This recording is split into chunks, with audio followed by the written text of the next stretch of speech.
the best exercises that you can do in the gym are just compound movements, and there's no argument against that. It's just basically because of the return on investment, and that's because if you like take like 5 sets of deadlifts compared to 10 sets of bicep curls, and you take 30 minutes to complete both of them, and if we say that, let's say the intensity on both the exercises and like the sets, and not the sets but the rep range and the intensity on both the exercises are the same, and like it's for like a typical way of doing it, right? In a standard range, if you compare 5 sets of deadlifts versus 10 sets of bicep curls, you will get more of the results on your physique visible because of the 5 sets of deadlifts, even though they take the same amount of time. Yeah, you might like put in more, a bit of extra effort for the deadlifts, but it's still worth it in the end.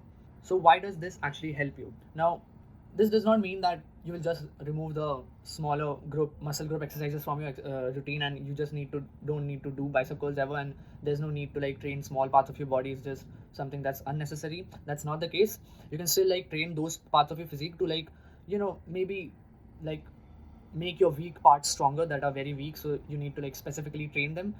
So you can use those smaller muscle group exercises to train those smaller muscle groups so that you can like make your weak parts better, right? Or maybe you just want to like overall, you want to like specifically train some parts of your body because you want more of the definition there, or like any kind of reason, but you can do it, right? It's not wrong to train those, do those smaller exercises too, but the compound movements will be like your best bet in the end. Now, why is knowing that very important?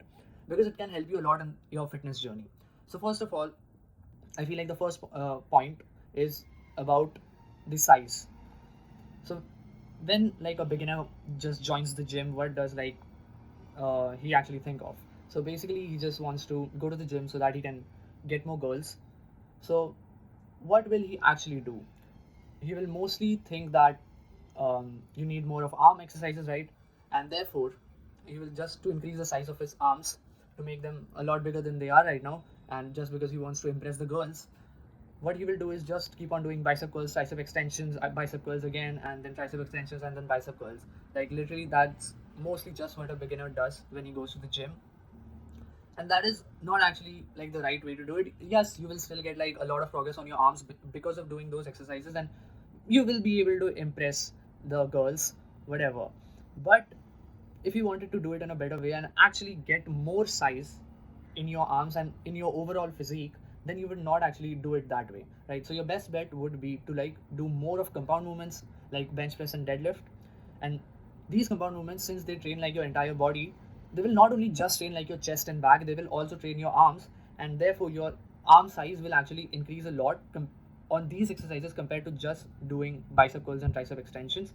And why is that the case? Because for beginners, it's mostly just, you can say that size is directly proportional to strength. So what that means is, if let's say the numbers on your bench press or your deadlift, right, if they go up, so if you hit PRs, you are able to lift more weight than you were able to lift before this, then that means your strength has increased. If your strength has increased, then that also means that your size will definitely increase.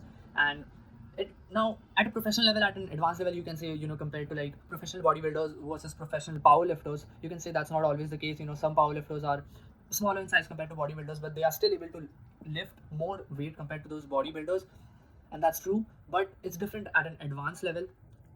There's a lot of technicalities in that.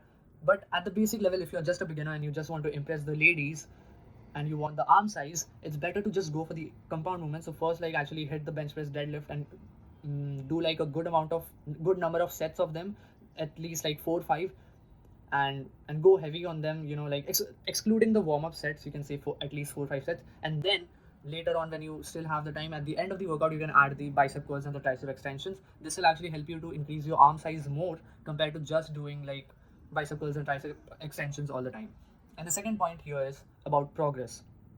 Now, what happens is, when you initially join the gym, now, well, this is basically for advice that will work for beginners, not if you are someone who is at a very advanced level. So if you join the gym and even like intermediate stages, what happens is it's very easy compared to it's very easy to progress on the compound movements compared to the small muscle group exercises. So if you, let's say, take an example, if you're doing tricep extensions, it will actually take you around 2 months to actually increase the weight that you are using on tricep extensions just by 2.5 kgs. Now it might be sooner than that, it can be later than that, but it mostly just takes a longer amount of time compared to if you, let's say, do bench press. It will only take you actually just a month, around something like that, to increase the weight by 5 kgs on your bench.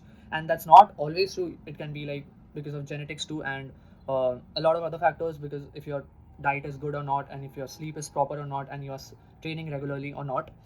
But still, if you like do things correctly, you will actually be able to increase 5 kgs on the bench press just in a month.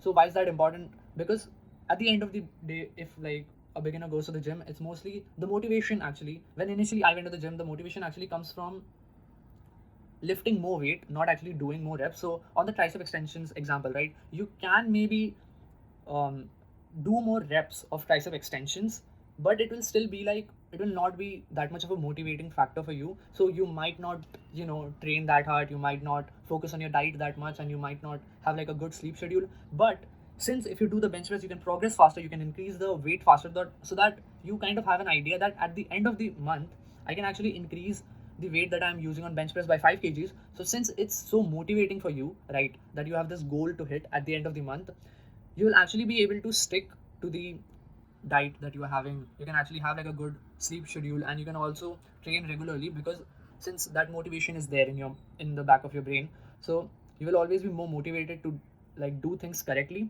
as per schedule, because you want to hit that new PR every single month. So it's like more of a motivating factor, because you can progress faster on the compound movements. The third point is about efficiency. Now if you go to the gym, I would suggest the first thing always you should do is compound movements. You can also like start your gym session with like a bit of cardio, let's say 5 minutes to warm yourself up. That's okay. But the first thing that you should always do before doing the other exercises is just the compound movements, because as I said, the return on investment is like very high on those exercises.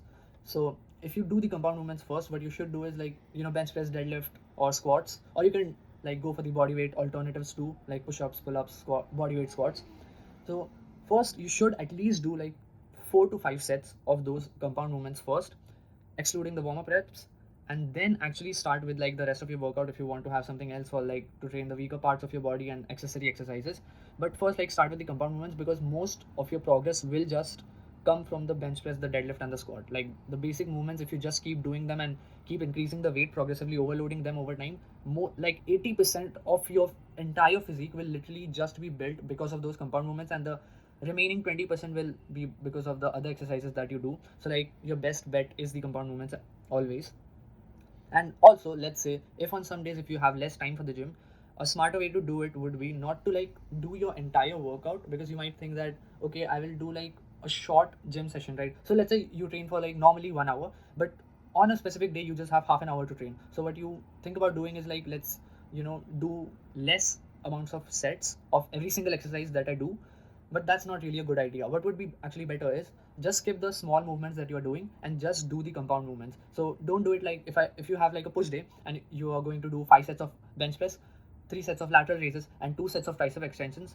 Just think that I will just do 3 sets of bench press, 2 sets of lateral raises, and 1 set of tricep extensions. The better way to do it would be just do 5 sets of bench press and just leave the lateral raises and the tricep extensions, because as I said, like 80% of your physique is just mostly built because of the compound movements. So if you have less time on a particular day, just do the compound movement itself. And if you, let's say, have like a strict schedule and you don't have a lot of time to go to the gym, then you can just skip the other exercises and just do the compound movements. That is what I'm currently doing right now, because I don't go to the gym for a very long time. It's only like half an hour, mostly like 40 minutes. So I mostly do just compound movements. If I still like have some time for the small exercises, I go for 2 to 3 sets. That's it. And this is the way that you can make like the fastest progress to your fitness goals, by just actually focusing on the compound movements. If you really want to like build like a good physique, this will actually help you to like not complicate fitness. Because if you think about a lot of exercises and a lot of sets, a lot of reps, and like how to technically do them, then it's just, the more complicated you make it, the harder it will actually be to hit your physique goals. The simpler it is, like if you just do compound movements, like as a beginner. Obviously if you get to advanced stages, you can change the strategy, but as a beginner, like the more simple you keep it, just like keep focusing on mostly compound movements and just doing them again and again, increasing the reps. That will actually help you progress very fast compared to the other person who is just like trying to like do a lot of things at a lot of time and not actually making any progress at all. And that's it for today's video. Thanks for watching.